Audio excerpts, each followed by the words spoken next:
It tells us that Mary and Lindsay are the only two providers of gadgets, and gadgets are completely homogenous. It gives us the inverse demand for gadgets, and it says that both girls' cost is $3.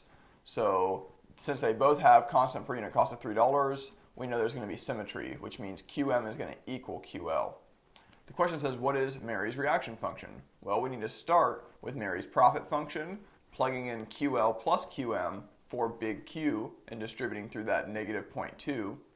Now we can take the derivative with respect to QM and solve this down. We're going to want to solve for QM because that's the definition of Mary's reaction function is QM is some function of QL. So sometimes you'll see in this notation where it says RM in parentheses QL, all that's saying is it's Mary's reaction function and it is in terms of Lindsay's quantity. So don't be too confused by that. We can denote it a couple different ways, and this is just one of those ways. The next question says, what is the Nash equilibrium price? Well, here be careful, it's asking for the price, so we need to solve for each person's quantity first because the price is a function of the total quantity, big Q.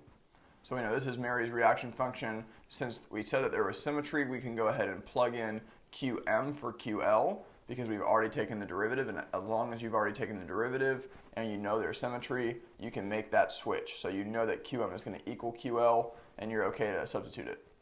Now, just be careful, you can work it out the long way and you will get the same answer, so you can check me if you're concerned. You can always find both people's reaction functions and then use substitution. That's always a right way to do it.